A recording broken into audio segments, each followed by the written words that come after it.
اعوذ باللہ من الشیطان الرجیم بسم اللہ الرحمن الرحیم الحمد للہ رب العالمین والصلاة والسلام علی اشرف الانبیاء والمرسلین اللہم رب اشرح لی صدری ویسر لی امری واحلل عقدۃ من لسانی یفقہوا قولی اللہم رب یسر ولا تعسر وتمم بالخير وبك نستعين وبنبيك رؤوف رحيم اللهم رب زدنا علما اللهم رب زدنا علما۔ اللہ پاک کی حمد و ثنا اور آقا دو جہان نبی مکرم تاجدار عرب و عجم سید المرسلین خاتم النبیین رحمت للعالمین کی ذات گرامی پر درود و سلام کے بعد رب کائنات کا احسان عظیم ہے کہ اس نے ایک بار پھر ہمیں یہ توفیق عطا کی کہ ہم قرآنی علوم کے سلسلے کی اس مجلس میں قرآنی آیات کو سیکھنے کے لیے، اللہ کی کتاب کو سیکھنے کے لیے مل بیٹھیں۔ ہم اس نعمت پر رب کائنات کا جتنا بھی شکر ادا کریں وہ کم ہے۔ گزشتہ مجلس میں اللہ سبحانہ وتعالیٰ کے فضل اور احسان سے ہم نے 157 ورسز سورہ بقرہ کی مکمل کر لی تھیں، اور آج کی اس نشست میں انشاءاللہ ہم اگلی 3 آیات کو مکمل کریں گے۔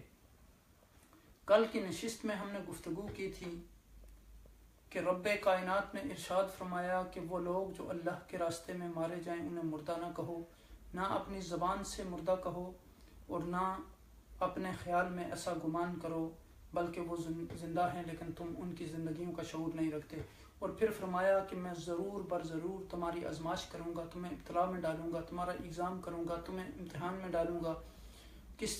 طرح کے امتحان میں؟ بشیء من الخوف والجوع ونقص من الاموال والانفس والثمرات وبشر الصابرین۔ فرمایا کہ کبھی تو خوف کے ذریعے یعنی دشمن کے خوف کے ذریعے، کبھی بھوک کے ذریعے، کبھی مالوں کی کمی کے ذریعے، کبھی جانوں کی کمی کے ذریعے، کبھی پھلوں کی کمی کے ذریعے، اور پھر فرمایا کہ جو لوگ صابرین ہیں، صبر کرنے والے ہیں، ان کو خوشخبری سنا دیں۔ اور پھر فرمایا کہ الذین اذا اصابتهم مصیبہ قالوا انا للہ وانا الیہ راجعون، یعنی جو لوگ مصیبت پر صبر کرنے والے ہیں، جب انہیں کوئی تنگی پہنچتی ہے، تکلیف پہنچتی ہے، کوئی مصیبت ان کے اوپر آتی ہے، کوئی شدائد ان کے اوپر نازل ہوتے ہیں، تو اس وقت وہ کیا کہتے ہیں؟ یا کوئی آدمی ان کا فوت ہو جاتا ہے، کوئی آدمی بیمار ہو جاتا ہے، کوئی مال چوری ہو جاتا ہے، تو وہ کیا کہتے ہیں؟ انا للہ وانا الیہ راجعون، کہ ہم جو ہیں اللہ کی طرف سے آئے ہیں اور اسی طرف ہم نے لوٹ کر جانا ہے، یعنی ہم اللہ سبحانہ وتعالیٰ کے مالکیت ہیں اور اسی کی طرف ہم نے لوٹ کر جانا ہے۔ گویا بندہ اس چیز کا اظہار کرتا ہے اور اقرار کرتا ہے کہ ہر چیز کا حقیقی مالک جو ہے وہ رب کائنات ہے۔ اور آج کی جو آیات ہماری ہیں انشاءاللہ وہ 158 سے شروع ہو رہی ہیں اور 160 تک انشاءاللہ مکمل کریں گے۔ اعوذ باللہ من الشیطان الرجیم بسم اللہ الرحمن الرحیم۔ ان الصفا والمروة من شعائر اللہ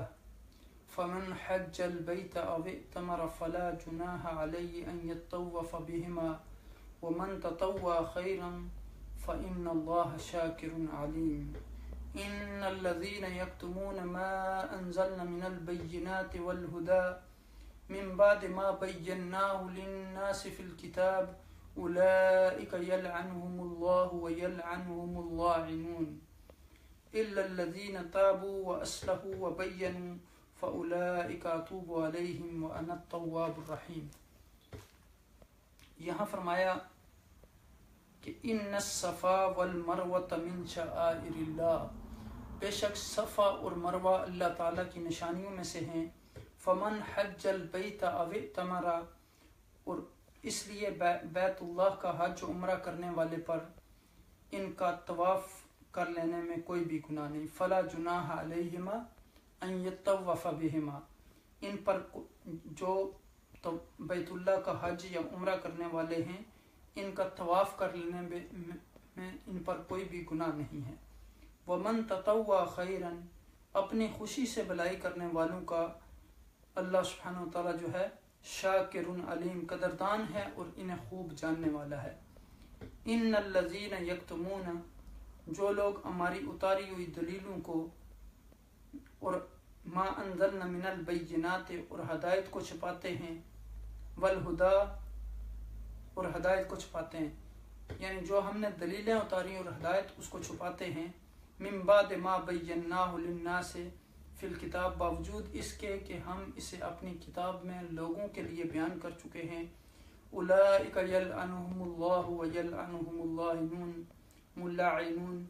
ان لوگوں پر اللہ کی اور تمام لعنت کرنے والوں کی لعنت ہے، الا الذین تابوا، مگر وہ لوگ جو توبہ کر لیں، واصلحوا اور اصلاح کر لیں، وبینوا اور بیان کر دیں، فاولئک اتوب علیہم، تو میں ان کی توبہ قبول کر لیتا ہوں، وانا التواب الرحیم، اور میں توبہ قبول کرنے والا ہوں اور رحم کرنے والا ہوں۔ اب دیکھیں کہ ان آیات طیبات میں رب کائنات نے فرمایا کہ ان الصفا والمروۃ من شعائر اللہ، شعائر جو ہے یہ شعیرہ کی جمع ہے جس کے معنی علامت کے ہیں، اور یہاں اس سے مراد حج کے وہ مناسک ہیں جو اللہ سبحانہ وتعالیٰ نے مقرر کیے ہیں، جیسے سعی ہے، صفا مروہ کی ہے، قربانی ہے، اور دوسرے شعائر ہیں جو اللہ سبحانہ وتعالیٰ نے مقرر کیے ہیں۔ اب دیکھیں کہ یہاں صفا اور مروہ کے درمیان سعی کرنا یہ حج کا ایک رکن ہے، لیکن قرآن کے الفاظ کوئی گناہ نہیں، اس سے بعض صحابہ کو یہ شبہ ہوا کہ شاید ضروری نہیں، تو حضرت عائشہ رضی اللہ تعالی عنہا کے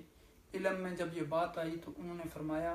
اگر اس کا یہ مطلب ہوتا تو اللہ تعالیٰ یوں فرماتا فلا جناح علیہ اللہ یطوف بہما، اگر ان کا طواف نہ کرے تو کوئی گناہ نہیں۔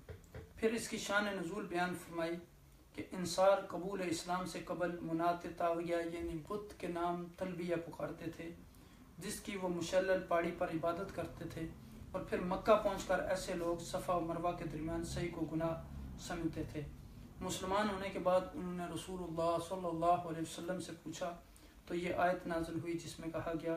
کہ ان الصفا والمروۃ من شعائر اللہ، کہ صفا مروہ فلا جناح علیہما ان یطوف بہما، یعنی تو فرمایا کہ صفا مروہ کے درمیان صحیح کرنا گناہ نہیں۔ تو اب دیکھیں کہ بعض حضرات نے اس کا پس منظر جو ہے اس طرح بیان کیا ہے کہ جاہلیت میں مشرکوں نے صفا مروہ پہاڑی پر ایک بت اصاف اور مروہ پہاڑی پر نائلہ بت رکھا ہوا تھا، جنہیں وہ صحیح کے درمیان بوسہ دیتے تھے یا چھوتے تھے۔ تو جب لوگ مسلمان ہو گئے تو ان کے ذہن میں آیا کہ شاید صفا اور مروہ کے درمیان صحیح گناہ ہو، کیونکہ اسلام سے قبل دو بتوں کی وجہ سے صحیح کرتے تھے، تو اللہ تعالیٰ نے اس آیت میں ان کے اس وہم اور خلش کو دور فرما دیا۔ اب یہ صحیح ضروری ہے جس کا آغاز صفا سے اور خاتمہ مروہ پر ہوتا ہے۔ فرمایا ان الصفا والمروۃ من شعائر اللہ فمن حج البیت او اعتمر فلا جناح علیہ ان یطوف بہما ومن تطوع خیرا فان اللہ شاکر علیم۔ آگے فرمایا کہ ان الذین یکتمون ما انزلنا من البینات والہدی من بعد ما بیناہ للناس فی الکتاب اولئک یلعنہم اللہ ویلعنہم اللاعنون۔ یہاں اللہ سبحانہ وتعالیٰ نے فرمایا کہ جو باتیں میں نے اپنی کتاب میں نازل فرمائی ہیں انہیں چھپانا اتنا بڑا جرم ہے کہ اللہ کے علاوہ دیگر لعنت کرنے والے بھی ان لوگوں پر لعنت کرتے ہیں جو اللہ کی باتوں کو چھپاتے ہیں جو اس نے کتاب میں نازل کی۔ بلکہ حدیث پاک میں جہاں تک آیا کہ من سئل عن علم فکتمہ الجم یوم القیامت بلجام من النار، یہ ابو داؤد شریف کی اور سنن ترمذی شریف کی حدیث ہے، جس سے کوئی ایسی بات پوچھی گئی جس کا اس کو علم تھا اور اس نے اسے چھپایا تو قیامت والے دن آگ کی لگام اس کے منہ میں دی جائے گی۔ اللہ سبحانہ وتعالی ہمیں اس سے پناہ دیں کہ ہم حق باتوں کو چھپائیں۔ پھر فرمایا کہ الا الذین تابوا واصلحوا وبینوا فاولئک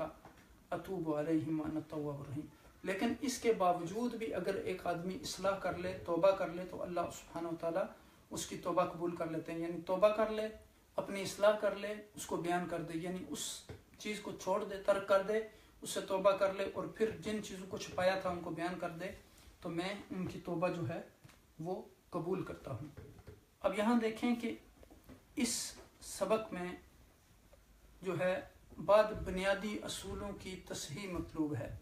جن پر اسلامی تصور حیات کی بنیاد جو ہے وہ قائم ہوتی ہے، اسلامی تصور حیات کی عمارت جن بنیادوں پر قائم ہوتی ہے۔ تو اس کے بنیادی اصولوں کے سلسلے میں مدینہ طیبہ کے یہودی جو تھے وہ تلبیس کرتے تھے اور حق کو باطل سے ملاتے تھے، جان بوجھ کر حق کو چھپاتے تھے، مسلمانوں کے دلوں میں اضطراب اور ذہنی پرگندگی پیدا کرتے تھے۔ اس لیے ضروری تھا کہ ان اصولوں کے بارے میں واضح احکامات دیا جائیں۔ البتہ یہاں انداز بیان عمومی ہے اور یہود اور دوسرے تمام مخالفین کے برخلاف بات اصولی طور پر کی گئی اور مسلمانوں کو ان کے خطرات سے جو ہے وہ متنبع کیا گیا، آگاہ کیا گیا جو اس راہ میں بالعموم انہیں درپیش ہو سکتے تھے۔ اب صفا و مروہ کے درمیان طواف کے مسئلے کو بھی لیا گیا اور جاہلیت میں اس صحیح کے ساتھ چونکہ بعد غیر اسلامی اور شرکیہ تصورات بستہ تھے، اس لیے وضاحت کر دی گئی کہ یہ شاعر اللہ میں سے ہیں، لہذا صحیح جائز ہے۔ طویل قبلہ سے بھی اس بات کی مناسبت واضح ہے۔ نیز بیت اللہ کے حج اور دوسرے شاعر کو چونکہ اسلامی نظام نے قائم رکھا، اس لیے یہ مناسب تھا کہ ان امور کے سلسلے میں اسلامی پالیسی جو ہے وہ واضح کر دی جائے۔ یہودی اللہ تعالیٰ کی تعلیمات و ہدایات کو چھپاتے تھے، یہاں ان کی سخت مذمت کی جاتی ہے۔ البتہ یہ کہا جاتا ہے کہ توبہ کا دروازہ کھلا ہے، یعنی اگر وہ اپنی روش پر قائم رہتے ہیں، اصرار کرتے ہیں تو ان پر لعنت کی بارش ہوگی اور دردناک عذاب ان کا منتظر ہے۔ اللہ کی وحدانیت کا بیان اور اس پر تقوینی دلائل اور بتایا جاتا ہے کہ ان لوگوں کے لیے شدید وعید ہے جو اللہ کے ساتھ شریک ٹھہراتے ہیں۔ اس سلسلے میں ان تابعین اور متبعین کے تعلق کا ایک منظر بھی پیش کیا جاتا ہے۔ پھر جو لوگ دنیاوی اغراض و مناسب کے لیے اللہ تعالیٰ کے نازل کردہ احکام چھپاتے ہیں، انہیں سخت تنبیہ کی گئی ہے۔ ان سے کہا گیا ہے کہ آخرت میں بھی ذلت، اکارت اور اللہ تعالیٰ کا شدید غضب تمہارے لیے تیار ہے۔ آخر میں نیکی اور بدی کا اسلامی معیار بتایا جاتا ہے اگلی آیات میں کہ ایمان اور عمل صالح ہی وہ اصول ہیں جن سے اسلامی تصور حیات جو ہوتا ہے وہ درست ہوتا ہے۔ اب دیکھیں کہ اس آیہ کریمہ کی شان نزول میں متعدد روایات بیان کی گئیں۔ اسلام نے مہاجرین اور انصار کے سابقون الاولون کے دلوں میں جس قسم کا تصور حیات پیدا کیا تھا، اس کی نوعیت کو پیش نظر رکھتے ہوئے سب سے زیادہ موضوع اس وقت کی نفسیاتی منطق کے مطابق کتب حدیث کی وہ روایت ہے جس میں یہ بیان کیا گیا کہ بعض مسلمان حج و عمرہ کے موقع پر صفا و مروہ کے درمیان سعی کرنے سے کراہت محسوس کرتے تھے، کیونکہ جاہلیت کے زمانہ میں ان پہاڑیوں کے درمیان وہ اس لیے سعی کرتے تھے کہ یہ مقامات دو بتوں اصاف اور نائلہ کے استحان تھے۔ اس لیے اسلام آنے کے بعد اب مسلمانوں میں اس سعی میں کراہت محسوس کرنے لگے اور اسے زمانہ جاہلیت کا ایک فعل جو ہے وہ تصور کرنے لگے۔ امام بخاری رحمۃ اللہ علیہ نے محمد ابن یوسف، سفیان، عاصم بن سلیمان کے سلسلے میں سے روایت بیان کی۔ سلمان کہتے ہیں کہ میں نے حضرت انس رضی اللہ تعالیٰ عنہ سے صفا و مروہ کے بارے میں پوچھا تو انہوں نے فرمایا، ہم سمجھتے تھے کہ یہ دور جاہلیت کی رسومات ہیں، جب اسلام کا ظہور ہوا تو ہم نے صفا و مروہ کے درمیان سے ترک کر دی، جس پر اللہ تعالیٰ نے قرآن مجید کی یہ آیت نازل فرمائی، ان الصفا والمروہ من شعائر اللہ، صفا و مروہ اللہ کی نشانیوں میں سے ہیں۔ امام شافعی رحمۃ اللہ علیہ فرماتے ہیں کہ اصاف بت پر صفا پر تھا اور نائلہ مروہ پر، اور وہ انہیں بوسہ دیا کرتے تھے، اس لیے اسلام کے بعد مسلمانوں نے ان کے درمیان صحیح کرنی جو ہے وہ کرنے میں کراہت محسوس کی اور اس پر یہ آیت کریمہ نازل ہوئی، ان الصفا والمروہ من شعائر اللہ۔ روایات میں اس آیت کے نزول کی تاریخ متعین نہیں، لیکن راجح صورت یہ ہے کہ طویل قبلہ کے بعد سلسلے میں جو آیات نازل ہوئیں یہ ان کے بعد نازل ہوئیں۔ اگرچہ اس دور میں مکہ المکرمہ جو تھا وہ دار الحرب بن گیا تھا، لیکن اس کے باوجود بعد مسلمان انفرادی طور پر حج اور عمرہ کر سکتے تھے۔ ایسے ہی لوگوں نے صفا و مروہ کے درمیان سعی کو جاہلیت کے ایک رسم سمجھا ہوگا، ان کے دلوں میں طویل تعلیم و تربیت کے نتیجے میں جو ایمانی تصور جاگزین ہوا تھا، اس کے نتیجے میں ان کے دل میں اطمینان نہیں تھا، اور اس کی برکت سے وہ جاہلیت کے ہر فعل اور ہر رسم و رواج کو شک کی اور کراہیت کی نظر سے دیکھتے تھے۔ دور جاہلیت کے ہر کام کے بارے میں وہ حساس ہو گئے تھے کہ ہر فعل اور ہر رسم یعنی جو جاہلیت میں تھی کیے جانے پر والے ہر فعل کو وہ ترک کرتے ہوئے ڈرتے، یعنی ترک کرتے تھے اور اس کو کرتے ہوئے ڈرتے تھے۔ وہ یعنی جاہلیت کے تمام کاموں کے بارے میں حساس تھے۔ تو اسلام کی دعوت نے ان کے دلوں کو خوب جھنجھوڑا، اور یہ دعوت ان کے دلوں کی گہرائیوں تک اتر گئی،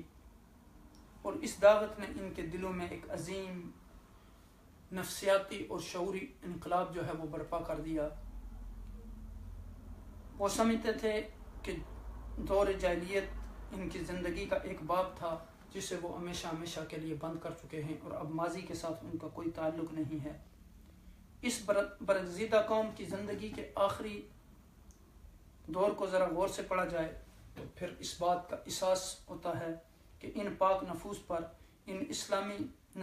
نظریہ آیات کا کیا ہی عجیب اثر ہوا، اور کیسے ان کے دل بدل گئے، اور اس کی وجہ یہ تھی کہ اولئک الذین امتحن اللہ قلوبہم للتقوی لہم مغفرۃ واجر عظیم۔ یہ ہے اسلام، یعنی جاہلیت سے پوری طرح باہر نکل آنا۔ یعنی امت مسلمہ کی تاریخ شاید ہے کہ جب مسلمانوں کے دل و دماغ میں یہ شعور اچھی طرح رچ بس گیا اور وہ اچھی طرح پختہ ہو گئے، تب اسلام نے دور جاہلیت کے شاعر میں سے بعض مناسب شاعر کو باقی رکھنے کا اعلان فرمایا، لیکن ان کو یہ واضح طور پر بتا دیا کہ ان کا تعلق اسلام سے ہے، جاہلیت سے نہیں، ان کی بنیاد مصدر و منبع اسلام ہے۔ پھر اسلام کے ٹھوس اور عمیق نظام تربیت کی ایک مثال یہ ہے کہ قرآن مجید خاص اس مسئلے کے بارے میں اس طرح بات شروع کرتا ہے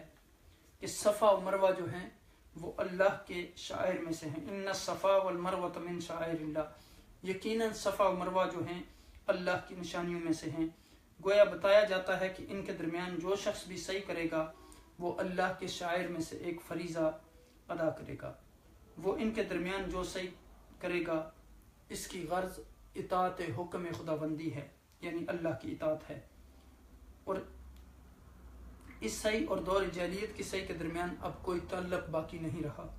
اب اس کا اصاف اور نائلہ اور جاہلیت کے دوسرے بتوں سے کوئی ربط و عقیدت نہیں، بلکہ تعلق صرف اللہ اور رسول صلی اللہ علیہ وسلم سے ہے۔ لہٰذا اب طواف و سعی میں کوئی حرج نہیں، کوئی گناہ نہیں، بات وہ پرانی بات نہیں رہی، وہ نقطہ نظر نہیں رہا، بلکہ اب یہ ہے کہ فمن حج البیت او اعتمر فلا جناح علیہ ان یطوف بہما، جو شخص بیت اللہ کا حج یا عمرہ کرے اس کے لیے کوئی گناہ کی بات نہیں ہے کہ وہ ان دونوں پہاڑوں کے درمیان صحیح کرے۔ اب دیکھیں کہ حج میں جو ہے عرب جن مناسک پر عمل کیا کرتے تھے ان میں سے اکثر کو اسلام نے علی حال ہی برقرار رکھا، یعنی اسی صورت میں برقرار رکھا، صرف ان چیزوں کو ترک کروایا جن کی نسبت بتوں کی طرف تھی اور جاہلیت کے اوہام پر مبنی تھی اور ان کی کوئی حقیقت نہ تھی۔ جن شاعر کو بحال رکھا گیا ان کا ربط بھی اسلام کے جدید تصور آیات نے اس طرح قائم کیا اور بتایا کہ یہ وہ شاعر ہیں جن پر ابراہیم علیہ السلام نے عمل کیا۔ اب حج اور عمرہ کے مناسک ایک ہی ہیں، ان میں جو بنیادی فرق ہے وہ یہ ہے کہ عمرہ میں عرفہ پر وقوف نہیں، نیز حج کے لیے جو میقات ہیں یعنی جن سے آگے بغیر نیت نہیں جا سکتا مقرر ہیں، وہ عمرہ کے لیے نہیں ہیں، لیکن حج اور عمرہ دونوں میں صحیح صفا و مروہ یہ ضروری ہے اور یہ شاعر اللہ میں سے ہے۔ اب دیکھیں کہ آیت کا اختتام بڑے ہی نفیس اور حسین طریقے سے کیا جاتا ہے۔ قرآن ایسی خوبصورت تصویر یہاں بیان کرتا ہے کہ وَمَن تَطَوَّعَ خَيْرًا فَإِنَّ اللَّهَ شَاكِرٌ عَلِيمٌ، یعنی جو شخص بھی برضا و رغبت اپنی خوشی سے مطلقاً نیکی کا کوئی بھی کام کرے گا وہ اللہ سبحانہ و تعالیٰ کو بہت پسند ہے۔ اس میں اس طرف بھی اشارہ ہے کہ یہ صحیح بھی دراصل بلائی ہے، اور اس میں سے مسلمانوں کے دل جو ہے مطمئن ہو جاتے ہیں، ان کے دلوں سے کراہیت دور ہو جاتی ہے۔ پھر اس نیکی پر جزائے خیر بھی دیتا ہے رب کائنات، اور وہ نیتوں کا مالک ہے اور قلب کی ہر شعوری حرکت سے اللہ سبحانہ و تعالیٰ باخبر ہے۔ اب ذرا یہاں تأمل کیجئے، ٹھہریے، جو حکیمانہ انداز بیان پر دوبارہ ایک دفعہ ذرا غور و فکر کیجئے، تدبر کیجئے، اپنی نگاہ کو دوڑائیے اور قرآن کی اس تصویر کو ذرا غور سے دیکھیے کہ فَإِنَّ اللَّهَ شَاكِرٌ عَلِيمٌ، اللہ قدر کرنے والا ہے۔ یہاں اس سے مقصود یہ ہے کہ اللہ اس بلائی سے راضی ہوتا ہے، اس کا اجر دیتا ہے، ثواب دیتا ہے۔ اور یہ لفظ شاکر، اس سے صرف ایک خاص مفہوم یہی نہیں نکلتا بلکہ وہ ایک خاص سایہ عاطفت کی طرف بھی اشارہ کرتا ہے۔ یہ لفظ رضائے کامل کا پرتو ہے، گویا ذات باری بندے کے نیک اعمال کی قدر کرتی ہے، تو پھر اب بندے کا فرض یہ بنتا ہے کہ وہ بارگاہ خداوند میں شکر بجا لائے۔ اس کا فرض ہے کہ وہ اللہ کی مہربانی کے جواب میں مزید شکر ادا کرے، اس کی بے حد تعریف کرے۔ قرآن کے طرز تعبیر کا یہ ایک خاص اسلوب ہے جو انسانی شعور و احساس کو شبنم کے تازہ قطروں کی طرح تازگی، حسن اور ملامت عطا کرتا ہے۔ صفا و مروہ کے درمیان صحیح کی فرضیت کے بعد اب لوگوں کی مذمت کی جاتی ہے جو اللہ سبحانہ و تعالیٰ کی نازل کردہ تعلیمات اور ہدایات کو چھپاتے ہیں۔ یہ وہ یہودی ہیں جن کے بارے میں سورہ میں طویل بحث اس سے پہلے ہو چکی، یہاں دوبارہ پھر اس بحث کو چھڑا جاتا ہے، اور اس سے معلوم ہوتا ہے کہ تعویل قبلہ اور فرضیت حج کے سلسلے میں انہوں نے بحث و تکرار شروع کر رکھی تھی، ابھی تک وہ ختم نہیں ہوئی تھی۔ تو فرمایا ان الذین یکتمون ما انزلنا من البینات والہدی من بعد ما بیناہ للناس فی الکتاب اولئک یلعنهم اللہ ویلعنهم اللاعنون الا الذین تابوا واصلحوا وبینوا فاولئک اتوب علیہم وانا التواب الرحیم۔ یعنی جو لوگ ہماری نازل کی ہوئی روشن تعلیمات اور ہدایات کو چھپاتے ہیں، اس حال میں کہ ہم نے انہیں سب انسانوں کی رہنمائی کے لیے اپنی کتاب میں بیان کر دیا، یقین کرو اللہ بھی ان پر لعنت کرتا ہے اور تمام لعنت کرنے والے ان پر لعنت بھیجتے ہیں۔ البتہ جو لوگ اس روش سے باز آ جائیں اور اپنے طرز عمل کی اصلاح کر لیں اور جو کچھ چھپاتے تھے اسے بیان کرنے لگیں، ان کو میں معاف کر دوں گا اور میں بڑا درگزر کرنے والا اور رحم کرنے والا ہوں۔ یہاں دیکھیں کہ اہل کتاب خود اپنی کتاب کے ذریعے یہ جانتے تھے کہ حضور نبی اکرم صلی اللہ علیہ وسلم کی رسالت پر حق ہے۔ الذین یعرفونہ کما یعرفون ابناءہم، جیسے اپنے بیٹوں کو پہچانتے تھے اس طرح حضور نبی اکرم صلی اللہ علیہ وسلم کو پہچانتے تھے، اور یہ بھی جانتے تھے کہ جن احکامات کی تبلیغ آقا دو عالم صلی اللہ علیہ وسلم کرتے ہیں وہ برحق ہیں اور وہ اللہ کی طرف سے ہیں۔ اس کے باوجود وہ ان احکامات کو چھپاتے تھے جو اللہ نے ان کے لیے ان کی کتاب میں نازل کیے تھے۔ بس ان لوگوں اور ہر دور میں ان جیسے لوگوں کا کردار یہ رہا کہ یہ اللہ کی نازل کردہ حق اور جو سچائی ہے اس کو چھپائیں، یعنی اپنے ذاتی مفادات کے لیے، یعنی حق کی بات معلوم ہونے کے باوجود اس کو چھپانا۔ تو انہیں چھپا کر اس حقیقت سے پہلو طے کر جاتے ہیں کہ جس کی وہ آیات عامل ہیں۔ اب دیکھیں کہ یہ ایک ایسی صورتحال ہے جس سے ہم زندگی کے مختلف مراحل میں دوچار ہوتے ہیں، اور حقائق دین میں سے مختلف اور بے شمار حقائق میں یہ صورتحال پیش آتی رہتی ہے۔ فرمایا کہ یقین کرو کہ اللہ بھی ایسے لوگوں پر لعنت کرتا ہے اور تمام لعنت کرنے والے بھی لعنت کرتے ہیں۔ اولئک یلعنهم اللہ ویلعنهم اللاعنون،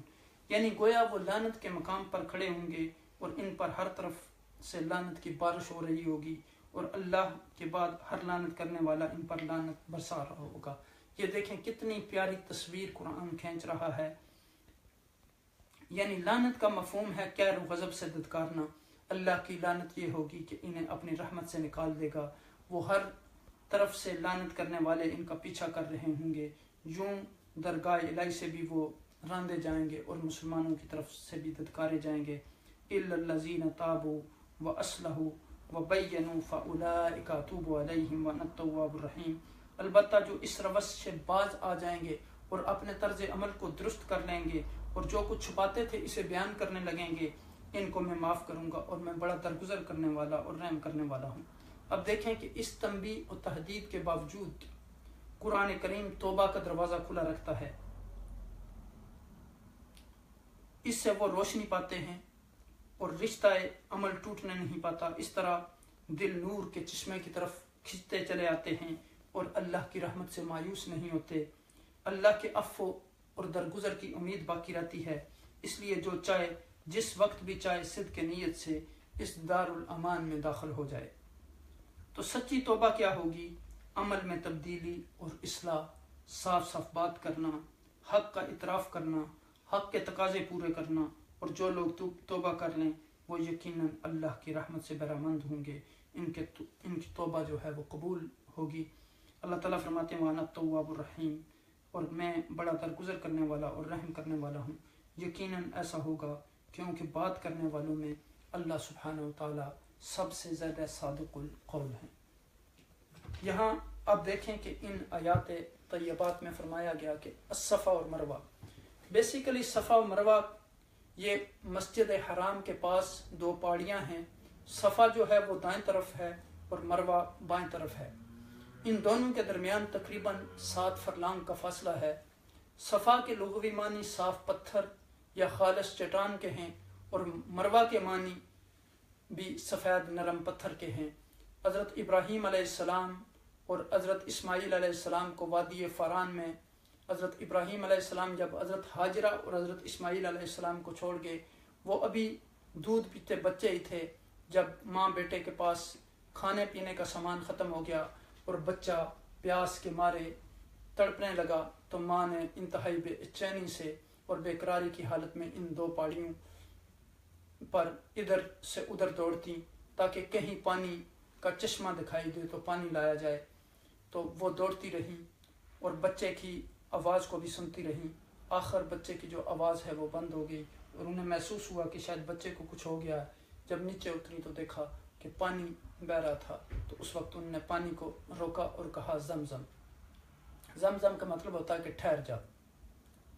تو یعنی حج جو ہے وہ بیسیکلی اسلامی عبادات میں چوتھا رکن ہے۔ ماہ ذی الحجہ میں یعنی مقررہ تاریخ پر مخصوص طریقہ کے ساتھ خانہ کعبہ کی زیارت، قربانی، طواف اور دوسرے مناسک کو بجا لانے کا نام حج ہے۔ عمرہ بھی خانہ کعبہ کی زیارت کا ایک طریقہ، جس کا ثواب حج کے برابر نہیں مگر پھر بھی بہت ہے۔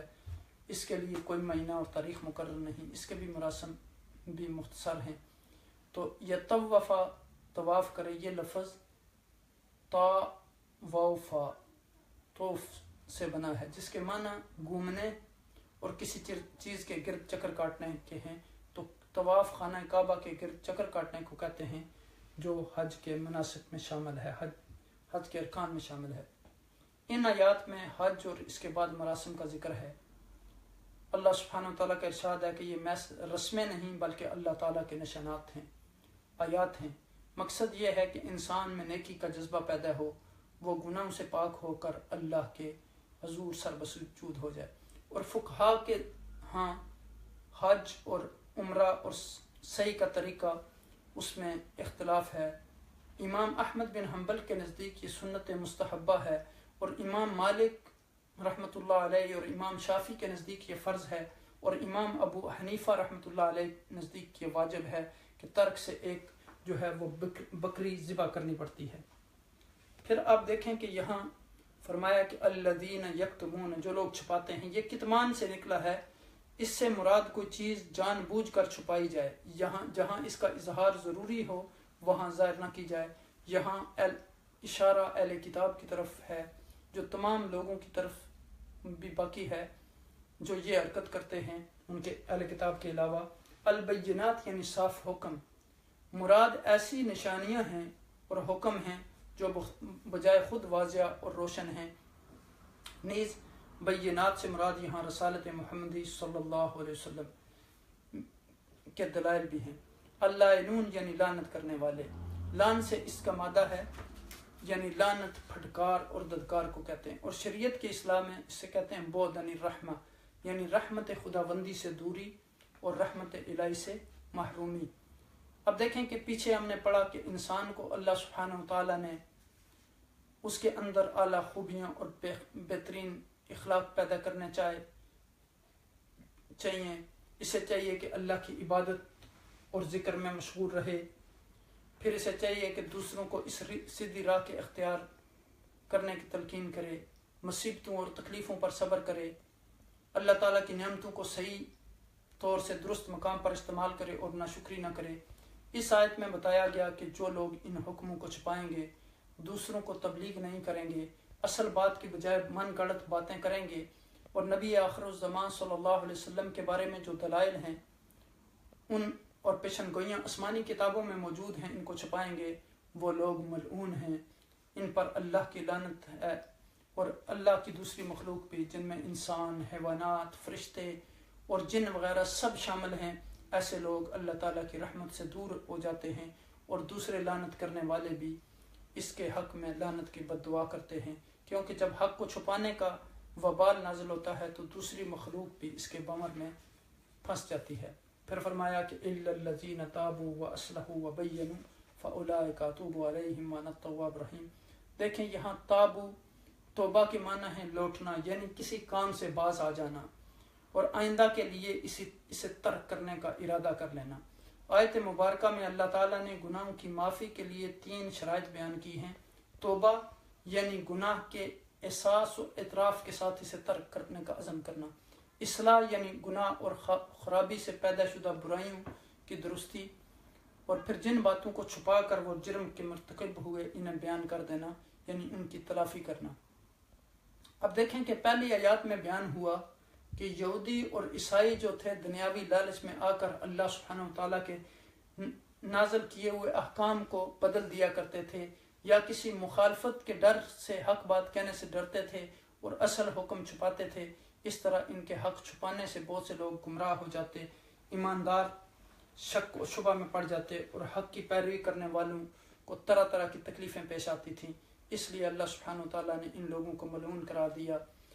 اور اہل کتاب کی غلط روش کی طرف یہاں اشارہ کیا گیا کہ یہودیوں اور عیسائیوں کی آسمانی کتابوں میں رسول اللہ صلی اللہ علیہ وسلم کے نبی ہو کر آنے کی خبر پہلے سے ہی دے دی گئی تھی، لیکن جب ان لوگوں نے دیکھا کہ حضرت صلی اللہ علیہ وسلم کی نبوت پر ایمان لانے سے انہیں دنیاوی نقصان ہوگا، ان کی اجارہ داری ختم ہو جائے گی، اس بشارت کو چھپانا شروع کر دیا۔ ایسے گنہگاروں کے بارے میں اللہ سبحانہ وتعالیٰ نے اعلان فرمایا انہیں سزا کے طور پر اللہ سبحانہ وتعالیٰ کی رحمت سے دور کر دیا جائے گا، اور وہ اللہ تعالیٰ کی دوسری مخلوق کی لعن طعن کا بھی نشانہ بنیں گے۔ اس آیت میں اللہ سبحانہ وتعالیٰ نے فرمایا یہ ملعون بالکل نا امید نہ ہو جائیں، بلکہ وہ اگر اب بھی اپنی بری عادتوں کو حق کو چھپانے سے باز آ جائیں اور آئندہ کے لیے توبہ کر لیں، یعنی اپنی بری عادتوں اور حق چھپانے سے باز آ جائیں اور آئندہ کے لیے توبہ کر لیں، یعنی اپنی حالت کو بھی درست کر لیں، تو ہم نہ صرف ان کی توبہ قبول کر لیں گے بلکہ اپنی رحمت کے سائے تلے بھی انہیں لے آئیں گے، اور وہ ہماری نعمتوں اور رحمتوں کے مستحق ہو جائیں گے۔ اب دیکھیں کہ یہاں یعنی یہ فرمایا گیا کہ ان الصفا والمروۃ من شعائر اللہ فمن حج البیت او اعتمر فلا جناح علیہ ان یطوف بہما ومن تطوع خیرا فان اللہ شاکر علیم۔ اب دیکھیں کہ حضرت عائشہ رضی اللہ تعالیٰ عنہ سے حضرت عروہ نے دریافت کرتے ہیں کہ اس آیت سے تو ایسا معلوم ہوتا ہے کہ طواف نہ کرنے میں کوئی حرج نہیں۔ آپ نے فرمایا بھتیجے تم صحیح نہیں سمجھے، اگر بیان مد نظر یہ ہوتا تو اللہ یطوف بہما ہوتا۔ سنو آیت شریف کا شان نزول یہ ہے کہ مشلل کے پاس منات بت تھا، اسلام سے پہلے انصار اسے پوچھتے تھے، جو اس کے نام لبیک پکار لیتا وہ صفا مروہ کے طواف میں حرج جانتا تھا۔ بعد از اسلام ان لوگوں نے حضور سے صفا مروہ کے طواف کے حرج کے بارے میں سوال کیا تو یہ آیت اتری کہ ان الصفا والمروۃ من شعائر اللہ فمن حج البیت او اعتمر فلا جناح علیہ ان یطوف بہما من تطوع خیرا فإن اللہ شاکر علیم، کہ اس کی میں کوئی حرج نہیں۔ پھر حضور نبی اکرم صلی اللہ علیہ وسلم نے مروہ کا طواف کیا، اس لیے مسنون ہوا اور کسی کو لائق نہ رہا کہ وہ اسے ترک کرے۔ اور پھر آپ دیکھیں کہ یعنی ابو بکر بن عبد الرحمن نے جب یہ روایت سنی تو وہ کہنے لگے کہ بے شک یہ علمی بات ہے، میں نے تو اس سے پہلے یہ سنی نہیں تھی۔ بعض اہل علم فرمایا کرتے تھے کہ انصار نے کہا تھا کہ ہمیں بیت اللہ کے طواف کا حکم ہے، صفا و مروہ کا نہیں۔ اس پر یہ آیت اتری، ممکن ہے اس کے شان نزول میں یہ دونوں ہوں۔ اور حضرت انس فرماتے ہیں کہ ہم صفا و مروہ کے طواف کو جاہلیت کا کام جانتے تھے اور اسلام کی حالت میں اس سے بچتے تھے، یہاں تک کہ یہ آیت نازل ہوئی ان الصفا والمروۃ من شعائر اللہ۔ تو ابن عباس سے مروی ہے کہ ان دونوں پہاڑیوں کے درمیان بہت سے بت تھے اور شیاطین رات بھر اس کے درمیان گھومتے رہتے تھے۔ اسلام کے بعد لوگوں نے حضور نبی اکرم صلی اللہ علیہ وسلم سے یہاں کے طواف کی بات دریافت کیا، جس پر یہ آیت اتری ان الصفا والمروۃ من شعائر اللہ۔ اصاف بت صفا پر تھا اور نائلہ مروہ پر، تو مشرک لوگ انہیں چھوتے تھے اور چومتے تھے۔ اسلام کے بعد لوگ اس سے الگ ہو گئے، لیکن یہ آیت اتری جس سے یہاں کا طواف ہونا ثابت ہوا۔ سیرت محمد ابن اسحاق میں ہے کہ اصاف اور نائلہ دو مرد اور عورت تھے۔ ان بدکاروں نے کعبہ میں زنا کیا، خدا نے انہیں پتھر بنا دیا، قریش نے انہیں کعبہ کے باہر رکھ دیا تاکہ عبرت ہو، لیکن کچھ زمانے کے بعد ان کی عبادت شروع ہو گئی اور صفا و مروہ پر لا کر نصب کر دیے گئے اور ان کا طواف شروع ہو گیا۔ صحیح مسلم شریف کی ایک لمبی حدیث میں ہے کہ حضرت صلی اللہ علیہ وسلم جب بیت اللہ شریف کا طواف کر چکے تو رکن کو چھوڑ کر باب الصفا سے نکلے اور یہ آیت تلاوت فرما رہے تھے، پھر فرمایا میں بھی شروع کروں گا اس سے جس سے اللہ تعالیٰ نے شروع کیا۔ ایک روایت میں ہے کہ آپ صلی اللہ علیہ وسلم نے فرمایا شروع کرو اس سے جس سے خدا نے شروع کیا، یعنی صفا سے چل کر مروہ جاؤ۔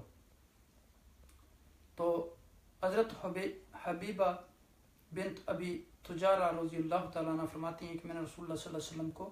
دیکھا، آپ صفا و مروہ کا طواف کر رہے تھے، لوگ آپ کے آگے آگے تھے اور آپ ان کے پیچھے تھے، آپ قدرے دوڑ لگا رہے تھے، اس کی وجہ سے آپ کا تہمت آپ کے ٹخنوں کے درمیان ادھر ادھر ہو رہا تھا اور زبان مبارک سے فرماتے جاتے تھے لوگوں دوڑ کر چلو، اللہ تعالیٰ نے تم پر صحیح لکھ دی ہے۔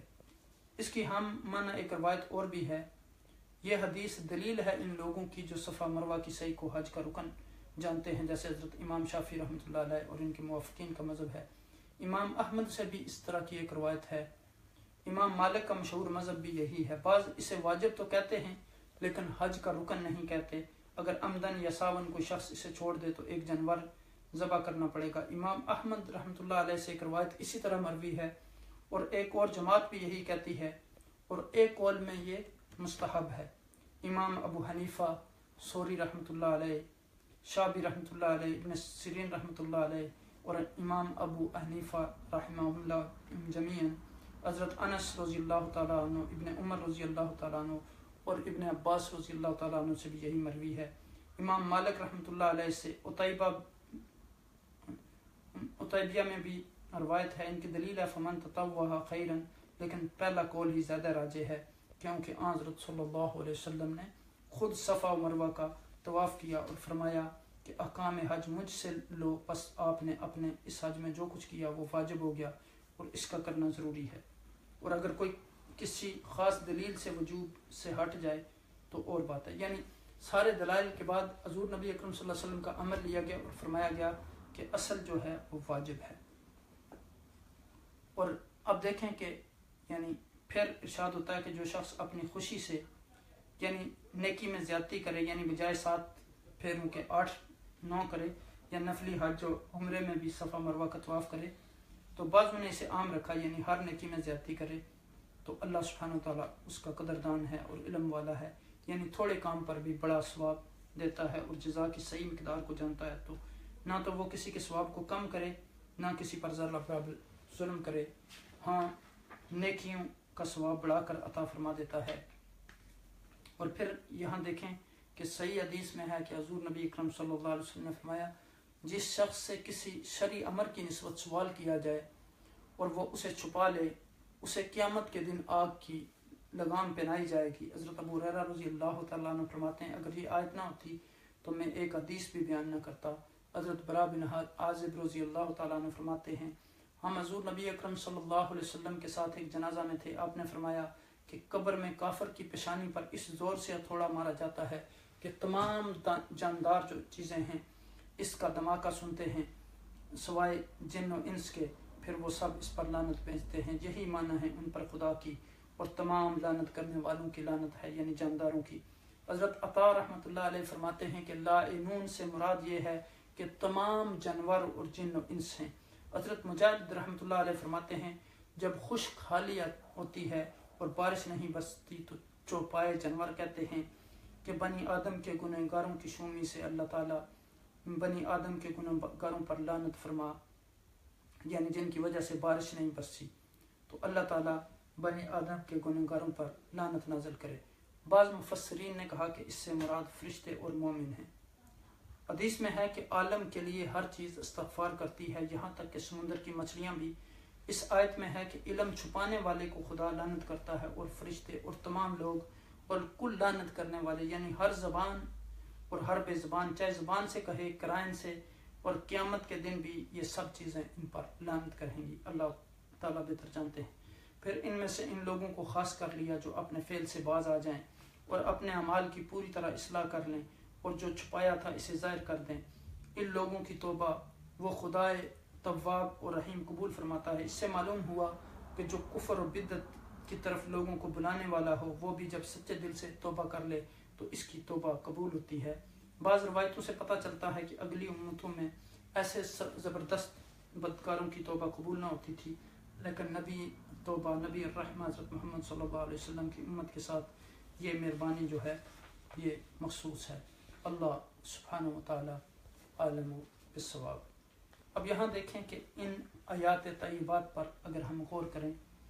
تو حضرت ہاجرہ نے اپنے بیٹے حضرت اسماعیل علیہ السلام کے لیے پانی کی تلاش میں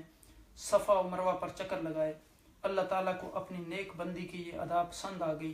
اور حج و عمرہ کرنے والوں پر صفا و مروہ کے قریب چکر لگانے لازمی قرار دے دیے۔ زمانہ جاہلیت میں بھی کفار صفا مروہ اور بتوں کی پوجا کرتے تھے، اس لیے بعد مسلمانوں کو ان پہاڑیوں کی تعظیم گراں گزری، کیونکہ اس میں کفار کے مشرکانہ فعل کے ساتھ نسبت تھی، مشابہت تھی۔ اس پر ان کے اطمینان کے لیے اللہ تعالیٰ نے یہ آیت نازل فرمائی تاکہ مسلمان کفار کے بتوں کا خیال نہ کریں، بلکہ حضرت ہاجرہ کی سنت کا پاس کریں اور صرف اللہ کی رضا کے لیے صفا و مروہ کی سعی کریں۔ جس طرح کفار نے کعبہ میں بھی بت رکھے تھے،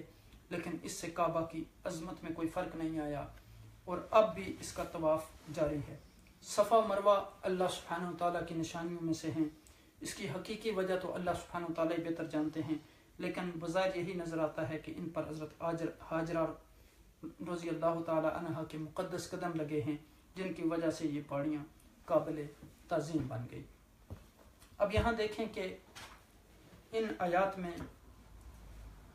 یعنی پیچھے صابرین کی اللہ تعالیٰ تعریف کرتا ہے اور کہا کہ یہی لوگ ہدایت پانے والے ہیں۔ ملا اعلیٰ میں اللہ سبحانہ تعالیٰ ان کا ذکر کرتا ہے، بغیر حساب کے ان کو جنت میں داخل کرتا ہے۔ اب صبر کی ایک اور مثال، ان الصفا والمروہ من شعائر اللہ، بے شک صفا اور مروہ اللہ کی نشانیوں میں سے ہیں۔ صفا اور مروہ یہ حرم پاک میں دو پہاڑیاں ہیں جیسے میں نے آپ کو بتایا، اور ان کے بغیر انسان کا حج و عمرہ مکمل نہیں ہوتا۔ حدیث پاک میں آتا ہے کہ اسعوا فإن اللہ کتب علیکم السعی، یعنی سعی کرو، بے شک اللہ سبحانہ تعالیٰ نے تمہارے اوپر سعی کو فرض کر دیا۔ تو حضرت عائشہ رضی اللہ تعالیٰ عنہ سے ایک روایت ہے بخاری شریف کی، واللہ ما اتم حج امرئ ولا عمرہ لم یطف بین الصفا والمروہ، کسی آدمی کا حج و عمرہ اس وقت تک مکمل نہیں ہوتا جب تک وہ صفا و مروہ کے درمیان سعی نہ کرے۔ تو اب دیکھیں کہ یہاں کیا فرمایا، ان الصفا والمروہ من شعائر اللہ، صفا اور مروہ اللہ تعالیٰ کی نشانیوں میں سے ہیں۔ تو فمن حج البیت، تو جو کوئی بیت اللہ کا حج کرے، طواف کرے، او اتمرا یا حج کرے، فلا جناح، تو اس پر کوئی گناہ نہیں، ان یطوف بہما، کہ وہ ان دونوں کے درمیان طواف کرے یعنی سعی کرے، چکر لگائے۔ اب یہاں سوال یہ پیدا ہوتا ہے کہ ایک طرف وہاں واجب قرار دیا گیا اور یہاں کہا گیا کہ کوئی حرج نہیں۔ تو بات یہ ہے کہ اسلام سے پہلے دور جاہلیت میں ان میں دو بت رکھے ہوئے تھے، اور لوگ ان بتوں کی پوجا کیا کرتے تھے اور ان بتوں کا طواف کرتے تھے۔ تو نبی اکرم صلی اللہ علیہ وسلم جب توحید کی روشنی آپ نے عام کی تو سب سے پہلے صحابہ کرام کو یہ فکر ہوئی کہ کہیں ایسا تو نہیں کہ یہ دور جاہلیت کی یادگار ہے، تو وہ ان بتوں کی وجہ سے صحیح سے اعتراض کرنے لگے یا ان کے دل میں تنگی اور حرج ہوئی۔ تو اس پر یہ واضح کر دیا گیا کہ ایسا کرنا درست ہے، کیونکہ یہ دور جاہلیت کی یادگار نہیں، اس کا تعلق تو بہت پہلے سے ہے، اور اس عمل کا آغاز تو بہت پہلے ہوا تھا۔ کب؟ جب حضرت ابراہیم علیہ السلام نے حضرت ہاجرہ اور حضرت اسماعیل علیہ السلام کو جو ہے مکہ میں لا کر آباد کیا تھا۔ آپ نے حضرت ہاجرہ اور حضرت اسماعیل علیہ السلام کو مکہ میں آباد کیا، اور آپ کو معلوم ہے کہ حضرت ہاجرہ جو تھیں وہ حضرت سارہ رضی اللہ تعالی عنہا کی کنیز تھیں، جو حضرت ابراہیم علیہ السلام کی زوجہ محترمہ تھیں، ان نے ہجرت کی تھی ان کے ساتھ، پھر انہوں نے ان سے شادی کی، شادی کرنے کے بہت عرصے کے بعد ان کے اولاد نہیں ہوئی۔ یہ لوگ حران میں رہتے تھے۔ حران میں ایک علاقہ، یہ اب اس وقت موجودہ جو ترکی اور شام کا بارڈر ہے وہاں ہے۔ تو ابراہیم علیہ السلام کافی عرصے تک وہاں رہے، لوگوں کو دین کی دعوت دیتے رہے، اور آخر جب لوگ نہیں مانے اور مجبوراً ان کو وہاں سے ہجرت کرنی پڑی تو وہ وہاں سے نکل کر مصر کی طرف انہوں نے ہجرت کی۔ تو اس زمانے میں مصر کا جو بادشاہ تھا وہ بڑا ظالم شخص تھا۔ اس کو جب پتہ چلا کہ ایک شخص اپنی بیوی کے ساتھ یہاں آ رہا ہے، اور حضرت سارہ رضی اللہ تعالیٰ عنہا کے بارے میں روایات آتی ہیں کہ آپ دنیا کی حسین ترین عورت تھیں حضرت حوا کے بعد۔ تو سارہ ویسے بھی ہم نے وہاں پڑھا تھا تسر الناظرین، یعنی خوش کر دینے والی۔ تو جب اس بادشاہ نے یہ چاہا کہ حضرت ابراہیم علیہ السلام سے زبردستی ان کو چھین لے، تو حضرت ابراہیم علیہ السلام نے اپنی زوجہ محترمہ کو کہا کہ اگر وہ آپ سے پوچھے تو آپ اس کو بتا دیں کہ ہم دینی طور پر تو بہن بھائی بھی ہیں، تو آپ اس کو بتا دیں کہ حضرت ابراہیم علیہ السلام میرے بھائی ہیں۔ اور بعض روایات میں آتا ہے کہ حضرت ابراہیم علیہ السلام نے خود بتا دیا تھا کہ وہ ان کی بہن ہیں۔ تو اس کے بعد یعنی وہ اس نے اپنے سپاہیوں کو بھیجا اور ابراہیم علیہ السلام کو چھوڑ دیا گیا، اور وہ حضرت سارہ کو جو ہے وہ لے آئے۔ تو جب اس نے یعنی جبرن وہ پکڑ کے لے آئے تو اسی اثنا حضرت سارہ رضی اللہ تعالیٰ نے اللہ سبحانہ و تعالیٰ سے دعا کی، اور حضرت ابراہیم علیہ السلام بھی بیٹھے ہوئے ان کے لیے دعا مانگ رہے تھے۔ تو جب بادشاہ نے آپ کی طرف ہاتھ بڑھانے کی کوشش کی تو اس کا ہاتھ شل ہو گیا، اس نے واویلا کرنا شروع کیا، رونا چلانا شروع کیا، اور کہا کہ آپ میرے لیے دعا کریں تو اس کے بعد میں آپ کو چھوڑ دوں گا اگر میں تندرست ہو گیا۔ جب وہ تندرست ہو گیا تو دوبارہ اس نے حملہ کرنے کی کوشش شروع کی، پھر اس کا ہاتھ شل ہو گیا، پھر اس نے دعا کی درخواست کی، پھر آپ نے دعا کی، تو پھر تیسری دفعہ جب اس نے کوشش کی تو پھر اس کا ہاتھ شل ہو گیا۔ تو اب اسے معلوم ہو گیا کہ اب یہ کوئی معمولی عورت نہیں ہے، تو اس نے پھر کہا، کچھ ان کو زیورات بھی دیے اور ایک کنیز جو حضرت سارہ کی شکل میں وہ بھی دیں، اور آپ اس کنیز کو لے کر حضرت ابراہیم علیہ السلام کے پاس گئیں اور کہا کہ اللہ سبحانہ و تعالیٰ نے ہماری حفاظت کر لی۔ تو اب دیکھیں کہ جب ایک عرصہ گزر گیا، پھر اس کے بعد انہوں نے فلسطین کی طرف ہجرت کی، تو حضرت سارہ بھی ان کے ساتھ تھیں، کنیز کے طور پر وہ ان کے ساتھ رہتی رہی۔ جب ایک عرصے تک ان کے پاس اولاد نہیں تھی تو اس وقت حضرت سارہ نے ایک دن حضرت ہاجرہ کو جو ہے آپ کی خدمت میں پیش کر دیا، یعنی حضرت ابراہیم علیہ السلام کی خدمت میں، چونکہ اس سے پہلے سارہ کنیز کے طور پر رہتی تھی، تو کہا کہ آپ اس سے نکاح کر لیں تاکہ آپ کی اولاد ہو۔ چونکہ حضرت ابراہیم علیہ السلام کے بارے میں ان کو پتہ تھا کہ وہ ہمیشہ فکر مند رہتے تھے کہ میرے بعد اس دین کو آگے کون پہنچائے گا۔ تو اب جب آپ کا نکاح ہو گیا تو اللہ سبحانہ و تعالیٰ نے حضرت اسماعیل علیہ السلام دے دیے، بیٹا پیدا ہوا۔ تو اب ایک نیچرل سی بات تھی کہ جو حسد ہوتا ہے عورتوں کے درمیان، تو اب انہوں نے آہستہ آہستہ حسد کرنا شروع کر دیا اور کہا کہ اب سارہ کو مجھ سے دور کر دو۔ تو اب وہ ان دونوں کو لے کر مکہ میں آئے، ان کے پاس تھوڑی سی کھجوریں اور پانی تھیں، تو اور کچھ نہیں تھا۔ اور اب جب وہ دونوں کو چھوڑ کر واپس چل دیے تو حضرت ہاجرہ نے پوچھا کہ یہاں چھوڑ کے ہمیں کہاں جا رہے ہیں؟ حضرت ابراہیم علیہ السلام خاموش رہے۔ جب تھوڑے آگے چلے تو ہاجرہ بھی چلی، پھر پوچھا، پھر حضرت ہاجرہ نے خود ہی کہا کہ یعنی سارہ نے خود ہی کہا کہ کیا یہ یعنی اللہ کا حکم ہے؟ تو اگر اللہ کا حکم ہے تو پھر وہ ہمیں ضائع نہیں کرے گا۔ تو آپ دیکھیں کہ تھوڑی سی کھجوریں تھیں اور پانی تھا۔ اب حضرت ہاجرہ اسماعیل علیہ السلام کو لے کر اور جگہ پر آباد ہو گئیں، جہاں جو ایک ویران جنگل تھا، کوئی چیز نہیں تھی۔ تو اب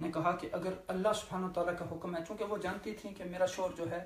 وہ اللہ سبحانہ تعالیٰ کے حکم کے سامنے کسی بھی چیز کی پرواہ نہیں کرتے، تو اگر اللہ کا حکم ہے تو وہ ہمیں ضائع نہیں کرے گا، اگر آپ اللہ کی خاطر نہیں کر رہے ہیں تو وہ ہمیں ہرگز ضائع نہیں کرے گا، وہ ہمارا ضرور بندوبست کرے گا۔ بہرحال جب کھانا پانی ختم ہو گیا تو پھر حضرت حاجرہ نے، جو آپ نے ابھی پڑھا کہ انہوں نے صفا اور مروہ کی پہاڑیوں کے درمیان پھر چلنا شروع کیا، اور پھر آخر جب وہاں پانی ملا تو پانی یعنی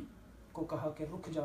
اور حضور نبی اکرم صلی اللہ علیہ وسلم نے، آپ دیکھیں کہ حضرت حاجرہ کا اپنے خاوند کے ساتھ حسن تعامل، صبر، یعنی اور اس کا اجر پھر ان کو اللہ سبحانہ تعالیٰ نے کس صورت میں دیا کہ آج تک ان کا نام زندہ ہے۔ حضور نبی اکرم صلی اللہ علیہ وسلم ارشاد فرماتے ہیں کہ اگر ہماری ماں حاجرہ اس کو نہ روکتی تو یہاں پانی کا دریا چلتا رہتا، لیکن جب انہوں نے اس کو روکا تو وہ اس جگہ رک گیا اور اس نے ایک کنویں کی شکل اختیار کر لی۔ اب حضرت حاجرہ کا اللہ کی رضا پر راضی ہونا، اپنے شور کے ساتھ حسن سلوک کا معاملہ کرنا اور اس قربانی کے لیے تیار ہونا، اور بغیر کسی شکایت اور شکوے کے اپنے کام کو آگے بڑھاتے چلے جانا، کیونکہ پیچھے ازماش کی بات ہوئی تو یہاں ازماش کی مثال سامنے آئی۔ ازماش پر صبر کرنے پر پھر جو عملی رحمتیں آتی ہیں، یعنی جو صبر کرنے کا اللہ سبحانہ تعالیٰ نے وعدہ کیا ہے کہ ایسے لوگوں پر رحمتیں نازل ہوں گی اور میری نوازشیں ہوں گی، اس کا عملی نمونہ اللہ سبحانہ تعالیٰ نے یہاں پیش کر دیا۔ یعنی اس آیت میں بتا دیا کہ کس طرح اللہ تعالیٰ نے اس کی یعنی خاتون کی باغ دوڑ کو قبول کر لیا، اس کے صبر کو، کیونکہ شور کے بغیر رہنا، نان نفقے کے بغیر رہنا اور بالکل ایک کھلے ویرانے میں رہنے کو قبول کر لینا، صرف اس بات پر کہ یہ اللہ کا حکم ہے تو میں راضی ہوں، تو اس پر اللہ نے دنیا میں ہی اس کو قبول کر لیا۔ اور جہاں وہ چڑھی تھیں اس کو کیا کہا گیا؟ ان الصفا والمروۃ من شعائر اللہ، صفا اور مروہ اللہ کی نشانیوں میں سے، ان کو اپنی نشانی قرار دیا۔ تو ہم بھی دوڑتے ہیں لیکن ہماری دوڑ اور جدوجہد دنیا کے لیے ہوتی ہے، تو جہاں یعنی اب دیکھیں کہ وہ اللہ کے حکم پر صبر و شکر کے ساتھ، بغیر کسی اعتراض کے، بغیر کسی حجت کے، بغیر کسی ایسی تکلیف دہ بات کے، پھر سر تسلیم خم انہوں نے کیا، تو جہاں حضرت ابراہیم اور حضرت اسماعیل علیہ السلام نے یہ گھر بنایا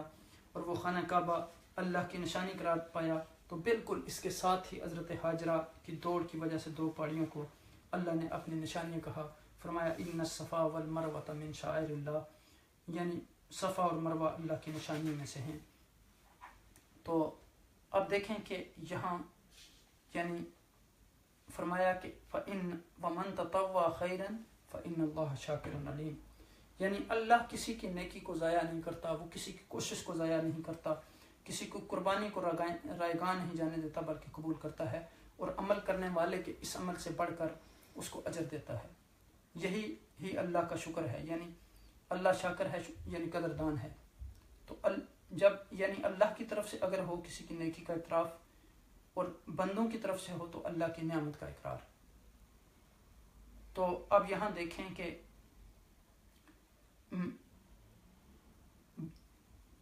کوئی بھی عمل جو ہے یعنی اللہ تعالیٰ اس کا قدردان ہے، اور اس کی ایک نیکی کا کم از کم 10 گنا تو اجر دیتا ہے، اور بعض اوقات 700 گنا سے بھی زیادہ دیتا ہے، اور بعض اوقات اس نیکی کو لوگوں کے لیے نمونہ بنا دیتا ہے تاکہ آنے والی نسلیں اس کی یاد کرتی رہیں، اور جیسے یہ یہاں حضرت حاجرہ اور حضرت ابراہیم اور حضرت اسماعیل علیہ السلام کے لیے خانہ کعبہ اور صفا مروہ کو اللہ کی نشانیاں قرار دیا۔ اور پھر دیکھیں کہ علیم کا مطلب ہے کہ یہ اللہ سب کچھ جانتا ہے، کیا کسی کے دل میں کیا جذبہ ہے، کیا کس نیت کے ساتھ وہ کر رہا ہے، کیا کوشش کر رہا ہے۔ اور پھر سورہ حج میں بھی آتا ہے کہ من یعظم شعائر اللہ فإنها من تقوی القلوب، کہ جو یعنی اللہ کی نشانیوں کی تعظیم کرتا ہے تو وہ دلوں کے تقوی میں سے ہے، اور دلوں کے حال اللہ سبحانہ تعالیٰ جانتا ہے۔ تو ان جگہوں کی انسان کو حرمت کا خیال رکھنا چاہیے، ان کو آباد کرنا چاہیے، ان کا احترام کرنا چاہیے جو اللہ کی یاد دلاتی ہیں، جیسے قرآن حکیم ہے، اذان ہے، حج ہے، روزے ہیں، زکوٰۃ ہے۔ تو اب دیکھیں کہ بعض لوگ جو ہیں وہ کہتے ہیں کہ اب ہم آزاد ہیں اور فطری آزادی کا دور ہے، فریڈم آف سپیچ ہے، تو جو دل میں آیا، جو زبان میں آیا وہ کہہ دیا. تو اللہ اور اس کے رسول کے بارے میں بھی وہ کبھی مذاق کا یعنی باتیں بنا دیتے ہیں نعوذ باللہ، اور پیغمبروں کی شان میں کارٹون اور اس طرح کی چیزیں، تو یہ جائز نہیں ہیں. اب دیکھیں کہ ایک غیر مسلم اگر کرتا ہے تو اس کے دل میں تو ایمان نہیں ہے، لیکن ایک مسلمان اگر اس طرح کی چیز کرے تو وہ اس سے قابل قبول نہیں ہے اور اس کے لیے سخت عذاب ہے. تو پھر آگے ان لوگوں کے بارے میں بتایا گیا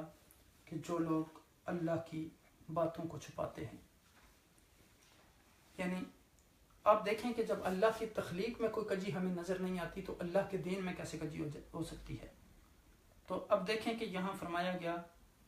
کہ ان الذین یکتمون ما انزلنا من البینات، یعنی یہ لوگ جو ہوتے ہیں صرف یہ نہیں ہے کہ مصیبت آنے پر ہی صبر کیا جائے، مشکل وقت میں یعنی اللہ کی عبادت اور بات سے بھاگنا نہیں چاہیے. یعنی مصیبت پر صبر کرنا یہ صبر کی اقسام میں سے ایک قسم ہے. یعنی اللہ کی بات ماننے پر بھی صبر سے کام لینا چاہیے، روزے میں صبر سے کام لینا چاہیے، حج اور زکوٰۃ میں صبر سے کام لینا چاہیے، اپنا مال خرچ کرنے میں صبر سے کام لینا چاہیے. تو پھر فرمایا کہ ان الذین یکتمون ما انزلنا من البینات، بے شک وہ لوگ جو چھپاتے ہیں کس چیز کو؟ لوگوں سے، ما انزلنا جو ہم نے نازل کیا، من البینات واضح چیزوں میں سے، کلیئر چیزوں میں سے، پروفز والہدا اور ہدایت. من بعد ما بیناہ للناس، اس کے بعد کہ ہم نے ان کو لوگوں کے لیے واضح کیا ہے، بیان کیا ہے. فی الکتاب، کتاب میں. تو ایسے لوگوں کی سزا کیا ہے؟ اولئک یلعنہم اللہ، ایسے لوگوں پر اللہ کی لعنت، ویلعنہم اللائنون، اور ان پر لعنت کرنے والوں کی لعنت ہے. تو اس سے کیا پتہ چلتا ہے کہ علم کا چھپانا جو ہے وہ کبائر میں سے ہے، یعنی کبیرہ گناہ ہے. اور یہ یعنی جرم جو ہے انسان کو اللہ کی لعنت کا مستحق بنا دیتا ہے. اور یہاں یہ خاص کر علماء یہود کے بارے میں خاص طور پر بیان کیا جا رہا ہے لوگوں میں سے، لیکن جو بھی یہ روش اختیار کرے ان سب کے لیے یہاں خطاب ہے. تو وہ یعنی لوگوں سے نبی اکرم صلی اللہ علیہ وسلم کی آمد کی نشانیاں اور دوسری اس طرح کی باتیں چھپاتے تھے اپنے ذاتی مفادات کی وجہ سے. تو یعنی وہ انہوں نے نہیں بتائیں. اور اسی طرح کچھ علم نافع والہدا، یعنی فائدہ مند علم جس سے لوگوں کو فائدہ مل سکتا ہے، اسے نہیں دیا، حالانکہ اللہ نے لوگوں کے لیے بھیجا ہے تھا کتاب میں. تو ان لوگوں پر اللہ کی لعنت ہوئی، وہ اللہ کی رحمت سے دور ہو گئے اور ملائکہ اور مخلوق ان پر لعنت بھیجے گی. پھر آپ دیکھیں کہ یہ آیت کوئی کسی خاص گروہ یا طبقے کے بارے میں نہیں ہے،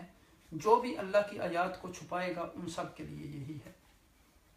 اور پھر قرآن میں اور ساری کتابوں میں جو بھی چیزیں آئی ہیں. تو علم کو چھپانا دو طرح کا ہوتا ہے، ایک زبان حال سے اور ایک زبان قال سے. مثلا آپ کسی چیز کو دیکھتے ہیں برائی کو تو آپ اس پہ نہیں کچھ کہتے، اور کوئی آپ سے پوچھتا ہے تو اس کا آپ جواب نہیں دیتے. تو حضور نبی اکرم صلی اللہ علیہ وسلم کی یعنی حدیث صرف سوائے اس کے کہ کوئی حکمت ہو یا کسی نقصان کا یعنی ڈر ہو تو اس وقت آپ کسی بات کو چھپا سکتے ہیں. جس طرح حضور نبی اکرم صلی اللہ علیہ وسلم نے فرمایا کہ من سئل عن علم فکتمہ الجم اللہ عز وجل بلجام من النار، جس سے کوئی علم کی بات پوچھی جائے اور وہ نہ بتائے تو اسے نے اس کو چھپا دیا، ایسے شخص کو اللہ تعالیٰ آگ کی لگام پہنائیں گے. لگام آپ کو پتہ ہے جیسے گھوڑے کے منہ میں لگام اس کو کنٹرول کرنے کے لیے پہناتے ہیں. تو یعنی یہ استثنائی حالت ہے کہ اگر کوئی جس طرح بچے بعض اوقات آپ سے سوالات ایسے پوچھتے ہیں، اگر اس وقت ان کو جواب دیا جائے تو ان کی عقل میں وہ باتیں سمجھ نہیں آتی. لیکن جان بوجھ کر علم کو چھپانا یا اللہ کی رحمت سے انسان کو محروم کر دینا، یہاں پر ہر خاص طور پر وہ علم جو کتاب کے اندر ہے یعنی قرآن کے اندر، تو جو اس علم یعنی اس کتاب یعنی قرآن مجید کے اندر ہے یا دوسری کتابوں میں تورات، زبور، انجیل جو بھی قرآن کتابیں ہیں ان کو چھپانا. اور اس آیت سے ہمیں یہ بات بھی پتہ چلتی ہے کہ علم جو ہے شریعت کا، قرآن و سنت کا، اس کو نشر کرنا چاہیے، اس کو آگے پہنچانا چاہیے، علم کی روشنی کو دور دور تک پہنچانا چاہیے. یہ علم والوں کی ذمہ داری ہے اس کو عام کرنا. اگر وہ اس کو نہیں پہنچاتے، اس کو چھوڑ کے اور کاموں میں لگ جاتے ہیں تو اللہ کے ہاں ان کی پوچھ ہوگی۔ اور اس طرح صرف دین کا علم نہیں، جو بھی فائدہ کسی یعنی ضرورت مند، مثلا کوئی کتاب تلاش کر رہا ہے، آپ کو علم ہے اس کتاب کا، اپنی اسائنمنٹ یا ریسرچ میتھڈ کے لیے تو آپ اس کو بتا دیں، کوئی راستہ تلاش کر رہا ہے آپ اس کو راستہ بتا دیں۔ تو آگے فرمایا کہ یعنی قرآن کی تعلیم کو عام کرنے کی ضرورت ہے، یہ اس آیت سے ہمیں پتہ چلتا ہے۔ اِلَّا الَّذِينَ تَابُوا، مگر وہ لوگ جو توبہ کر لیں، اور توبہ کا لفظی معنی کیا ہے؟ رجوع کرنا، یعنی اپنی غلطی سے باز آ جانا، وَأَصْلَحُوا، اور اصلاح کر لیں۔ تو یہاں بھی آپ دیکھیں کہ یعنی خرابی اور بگاڑ کے بعد اپنے رویے کو درست کر لیں اور اپنی اصلاح کر لیں، اپنا عمل درست کر لیں، اپنی باتیں جو چھپائی تھی ان کو بیان کر دیں۔ اور یہاں آپ دیکھیں کہ 3 باتوں کو بیان کیا گیا، پہلی بات توبہ، دوسری بات اصلاح، اور تیسری بات بیان۔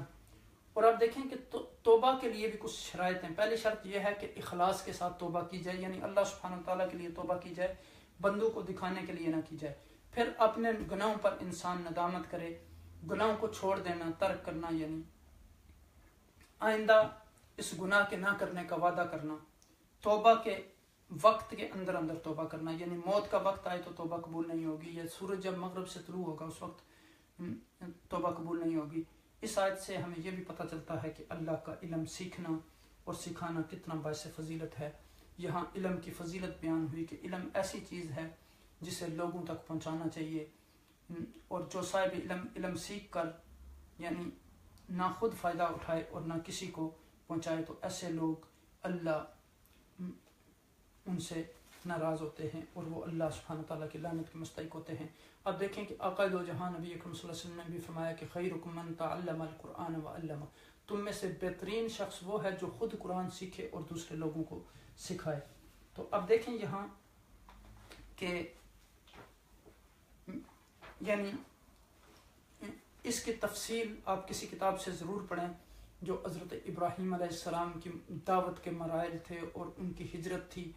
یعنی کسی سیرت کی کتاب میں یا قصص الانبیاء میں آپ اس کو تفصیل سے پڑھیں، اور خاص کر آپ کی ہجرت کے بارے میں پڑھیں، اور پھر ان آیات پر غور کریں کہ کس طرح اللہ سبحانہ وتعالیٰ نے اس آیت کریمہ کے ذریعے انسانوں کی اصلاح کا سبق رکھا ہے، اور اللہ سبحانہ وتعالیٰ کتنے کریم ہیں کہ ہر وقت اللہ سبحانہ وتعالیٰ انسان کے لیے توبہ کا دروازہ کھلا رکھتے ہیں۔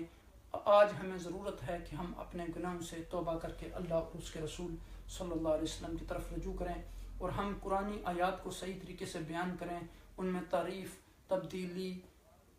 تغیر و تبدل اور تعویل نہ کریں۔ جو اللہ اور اس کے رسول نے حکم دیا ہے اسی طرح ہم آگے اس کو پہنچاتے رہیں۔ یہ اب حضور نبی اکرم صلی اللہ علیہ وسلم اللہ کے آخری نبی تھے، اس کے بعد اس امت کے علماء کی یہ ذمہ داری ہے کہ وہ اس ذمہ داری کو دوسرے لوگوں تک پہنچائیں۔ اللہ سبحانہ وتعالیٰ ہمیں ان آیات مبارکہ پر عمل کرنے کی توفیق عطا فرمائے۔ اللہ سبحانہ وتعالیٰ ہمیں تقوی کی دولت عطا فرمائے، اور ہمارے دلوں کو قرآن کے نور سے مزین فرمائے، اور رمضان المبارک کی ان مقدس ساعتوں میں ہمیں رمضان المبارک کے اس آخری عشرے میں زیادہ سے زیادہ عبادت کرنے کی توفیق عطا فرمائے، اور ہمیں ان لوگوں میں شمار فرمائے